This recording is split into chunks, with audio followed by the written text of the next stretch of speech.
उसके पास ना एक ओजा बोर्ड है जिससे ना वो आत्माएं बुला सकता है।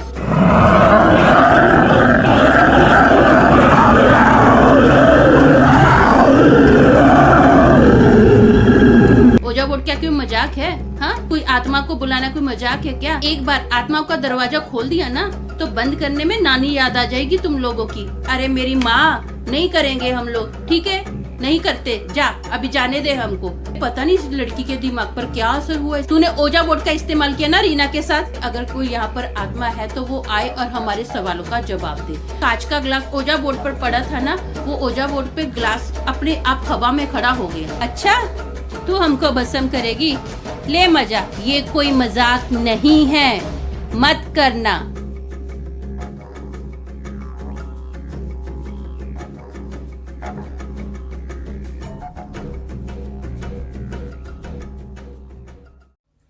इस केस से जुड़ी पहली सोच जो मैंने डायरी में दर्ज की वो आपको पढ़ के सुनाती हूँ। सही हो या गलत हो, हर चीज की शुरुआत होती है। पहली बार हमने आंखें खोली इस दुनिया में, पहली बार हम बोलते हैं, पहली बार हम चलते हैं। ये सब स्वाभाविक है जो हम पहली बार करते हैं। लेकिन कुछ गैर मामूली घटना को असामान्य व्यक्ति ही पहली बार करने का साहस करते हैं। भूत को भगाना भी उन्हीं में से एक है। अगर आप समझ रहे हो कि कुछ मंत्रों का जाप करने से या कुछ खास मंत्रों को जानने से भी एक सामान्य व्यक्ति झाड़ फूक कर कर बच निकलेगा, तो ये उसकी समझ की सबसे बड़ी भयंकर भूल होगी।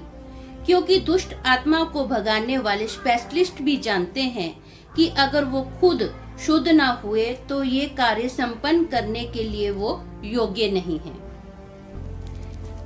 हेलो दोस्तों, मेरा नाम अमन है। मैं आप सभी का मेरे YouTube चैनल 50-50 ब्लॉग में स्वागत करती हूँ। उम्मीद करती हूँ कि आप सभी अच्छे और स्वस्थ होंगे। आप मेरे चैनल को सब्सक्राइब कीजिए, लाइक कीजिए, शेयर कीजिए, कमेंट कीजिए और हाँ, बेल आइकन को दबाना मत भूलना ताकि आपको आने वाले वीडियो के नोटिफिकेशंस मिलते रहें। आज का जो किस्सा है ना, ये तब का है जब मैं पंजाब में कॉलेज में पढ़ती थी। मेरे कॉलेज के ना हम 5 फ्रेंड थे। हम पांचों की बहुत आपस में बनती थी। हम एक दूसरे से अपना दुख सुख सब शेयर करते थे और पढ़ाई में भी ना हम सब मिलके पढ़ाई करते थे। हम सब बहुत प्यार से रहते थे, मिलजुल कर रहते थे।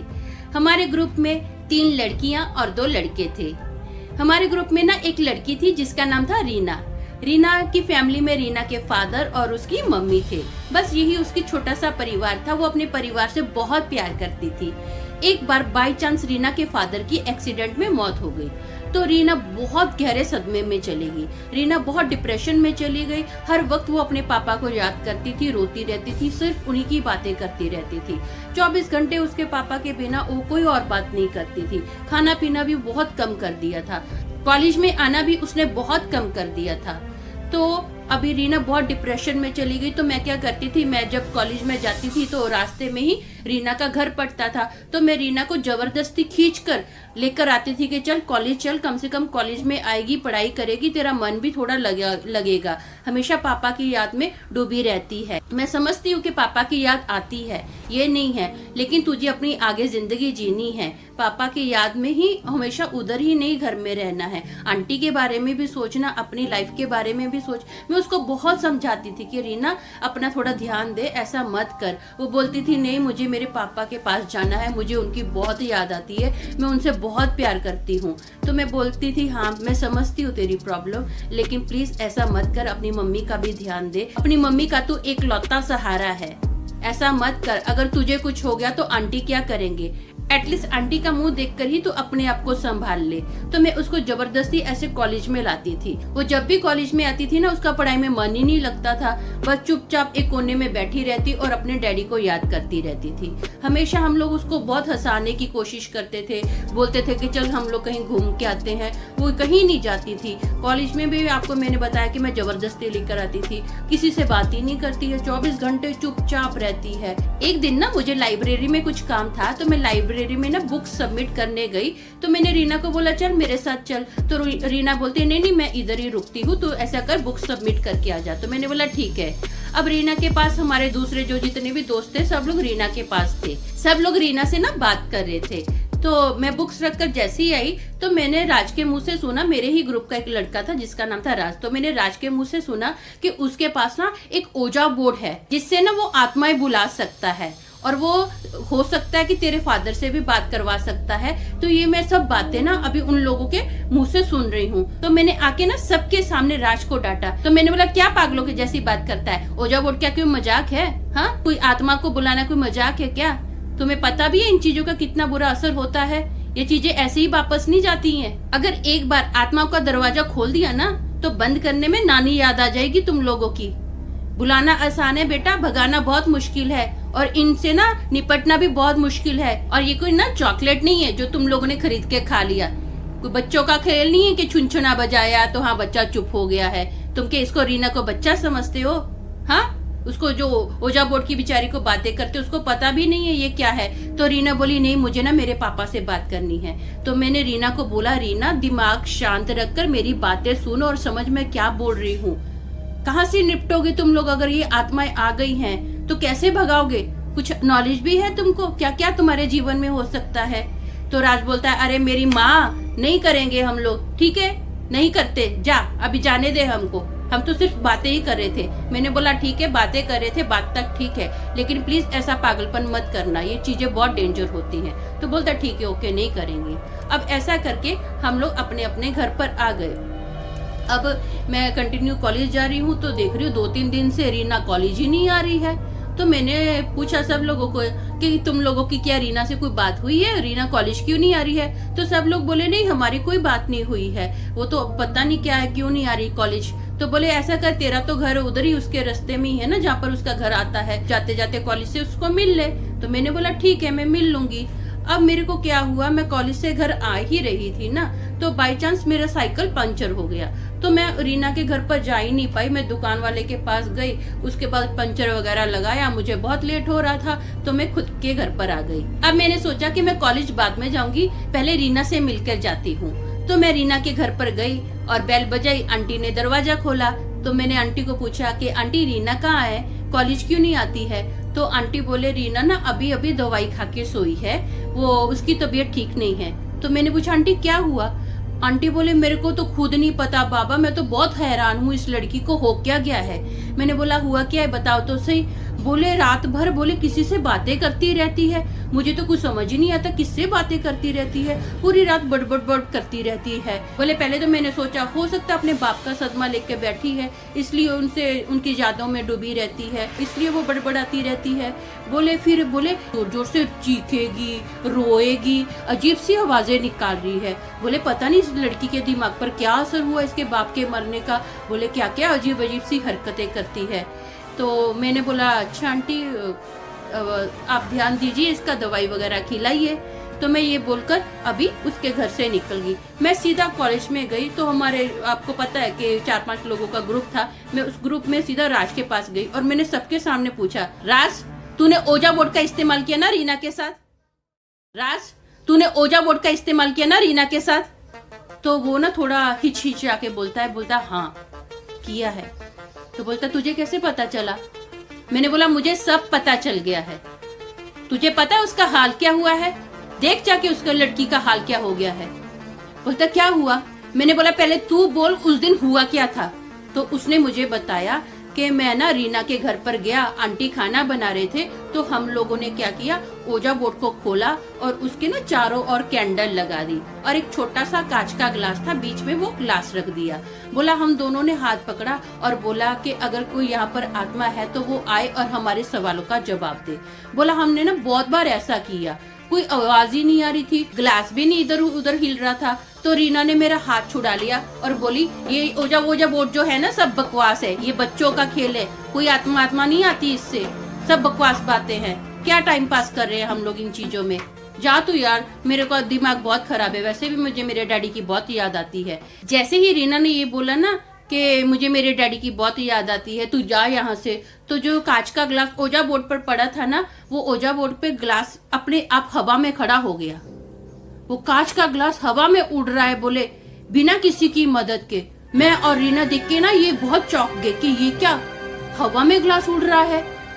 तो एक ना काला सा साया, गोल सा काला सा साया बोले आया फट से, और सब पूरा रूम ना ठंडा हो गया और रीना के नाक में से वो उस रीना के अंदर चला गया। ये देखकर मैं और रीना बहुत डर गए। तो रीना ने बोला नहीं नहीं मुझे ये सब नहीं करना है, भगा यहाँ से। तो हम लोगों ने बहुत मुश्किल से वो ग्लास को पकड़ा जो हवा में था ना, उसको ओजा बोर्ड पर रखा और वहां पर लिखा हुआ था गुड बाय। अगर दुष्ट आत्मा को भगाना हो ना, तुझे तो पता है, मैंने तो बहुत सारी किताबें पढ़ी हैं ओजा बोर्ड को कैसे यूज करना है, दुष्ट आत्मा को कैसे भगाना है। तो मैंने ये भी पढ़ा था कि ओजा बोर्ड पर ये रख दो ग्लास और यहाँ पर लिखा हो ना गुड बाय, तो वहां पर गुड बाय पे ग्लास रख के उस दुष्ट आत्मा को भगा दो। तो हम लोगों ने गुड बाय पे ग्लास रखा और उस दुष्ट आत्मा को बोला तू जा यहाँ से। तो ऐसा करके मैंने फट से ओजा बोर्ड को पैक किया और मेरे घर पर आ गया। तो मैंने बोला तू तो तेरे घर पर आ गया, बेचारी लड़की बहुत बड़ी मुसीबत में पड़ गई है। तो बोलता क्या हुआ? तो मैंने उन लोगों को सारी बातें बताई कि उसके साथ जो जो भी हो रहा है। अभी मैं ना सब लोगों से रीना के बारे में बात ही कर रही थी, तो मेरे ही ग्रुप की एक लड़की आई और बोलती है गाइस आपको पता है कल ना रीना पिकनिक पर आ रही है।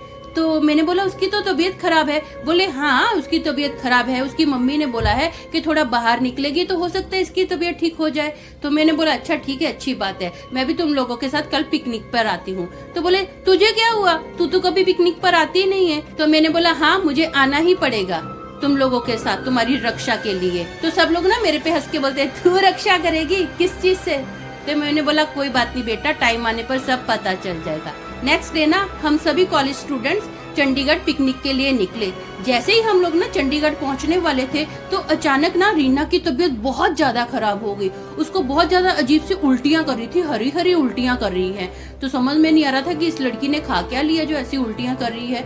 बहुत ज्यादा वो उल्टियां कर रही थी और वो बोल रही थी मेरा ना सर बहुत घूम रहा है, ऐसा लग रहा है कि जैसे मेरा सर फट जाएगा।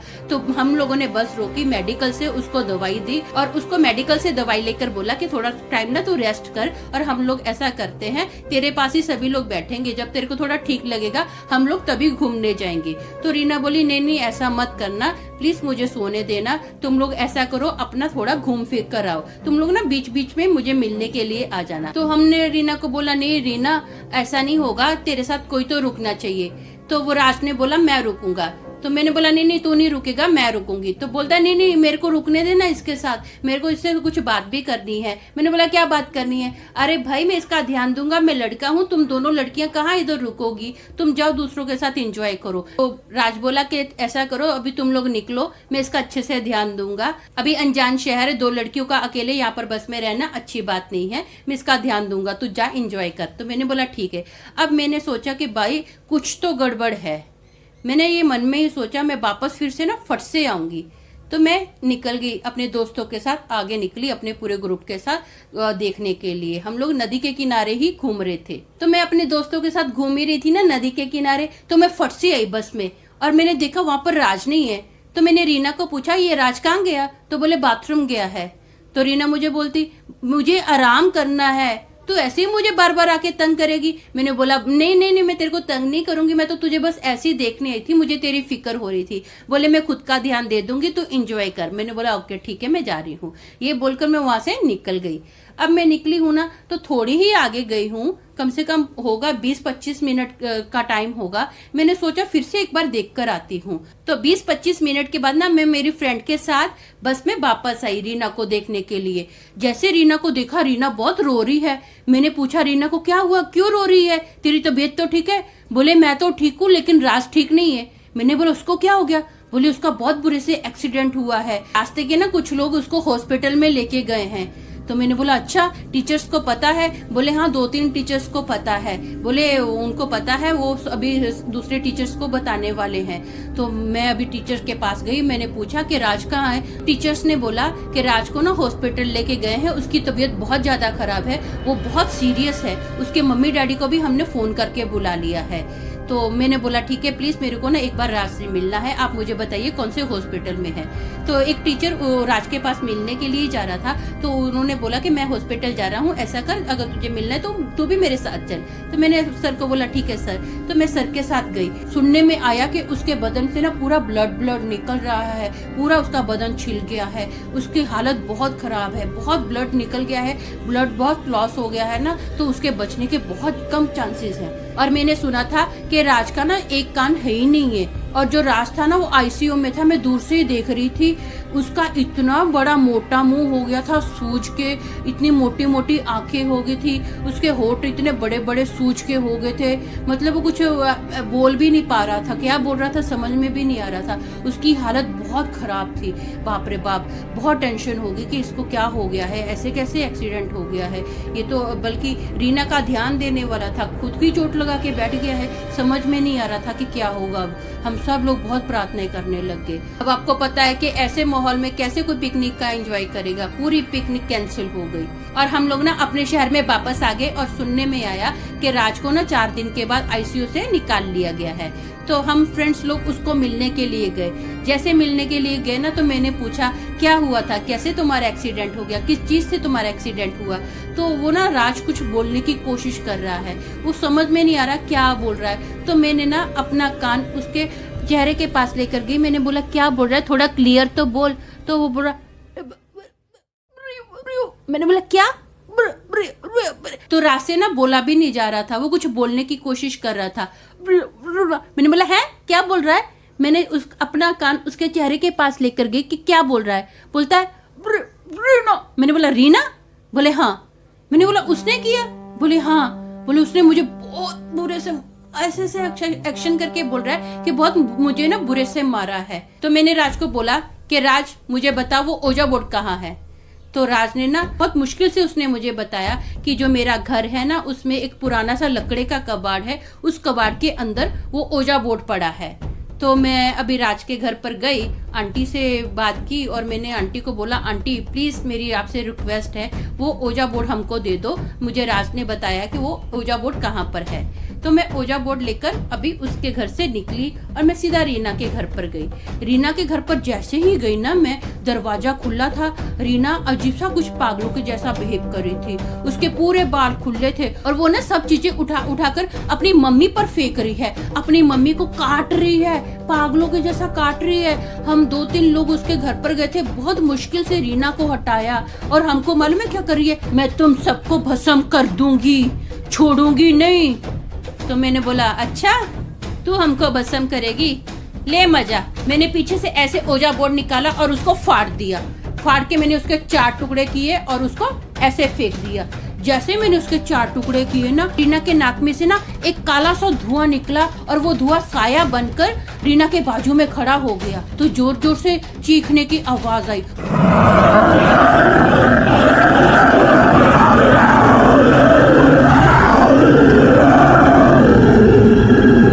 आवाजें आ रही है। तो मैंने क्या किया, अभी आपको तो पता है कि मैंने बहुत एक्सपीरियंस अपने जीवन में ले लिया था इन चीजों का। आपको तो पता है कि मुझे मेरे जीवन में इन सब चीजों का कितना एक्सपीरियंस हो गया था और मैंने सरजोन से भी बहुत कुछ सीख लिया था। तो मैंने ना फट से परमेश्वर का नाम लेना स्टार्ट कर दिया। मैं कंटिन्यू परमेश्वर का नाम ले रही हूँ। अब रीना तो धाड़ देने बेहोश हो गई है। वो जो साया है ना, वो बाजू में से उसके हाथ में वो कांच का एक ग्लास है, वो मेरे पर फेंकने की कोशिश कर रहा है, लेकिन उसका हाथ आगे ही नहीं बढ़ रहा, वो मेरे पर अटैक ही नहीं कर पा रहा है। तो फाइनली वो ग्लास नीचे गिरा और वो ना जो साया था, मैं कंटिन्यू भगवान का नाम लेते जा रही हूँ। मेरे सब दोस्त मेरे पीछे खड़े हैं और मैं आगे खड़ी हूँ। वो साया फट से एक धुएं के रूप में कांच की खिड़की से निकला और कांच की खिड़की जो थी ना बहुत बुरे से टूट गई।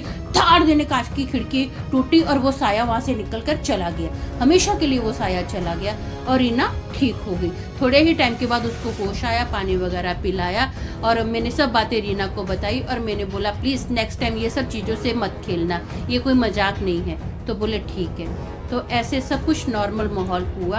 आंटी भी थोड़ा ठीक हुए, आंटी को भी हमने थोड़ा शांत करवाया, सब कुछ समझाया कि ऐसा ऐसा हुआ था। तो आंटी को भी थोड़ा अच्छा लगा कि अच्छा है कि तू हमारे घर पर आई और हमें इन सब चीजों से मुक्ति दिलाई। जो लोग ओजा बोर्ड को मजाक समझते हैं या इसका इस्तेमाल करना चाहते हैं, तो मैं उनको यही बोलूंगी कि ऐसा मत करो, ये कोई मजाक नहीं है। हर बार कोई किसी को बचाने नहीं आएगा। ये भी हो सकता है कि इसमें आपकी जिंदगी भी चली जाए, आपकी नहीं या आपके परिवार की किसी सदस्य की जिंदगी भी जा सकती है। तो प्लीज इस चीज को मजाक मत समझो, मत करो ये। फिर आपको बोलूंगी ये कोई मजाक नहीं है, मत करना। तो आपने मेरी जिंदगी के बारे में तो थोड़ा जान ही लिया है। अब उसी टॉपिक पर थोड़ी कविता भी सुनिए। ये 50-50 ब्लॉग का स्टाइल है, थोड़ी जिंदगी थोड़ी कविता। पहली बार जब से होश संभाला है हमने, तब से सीखते जाते हैं। सिद्धार्थ की गहराई समझने से पहले मूर्ख ही आविष्कार करना चाहते हैं, मूर्ख ही आविष्कार करना चाहते हैं।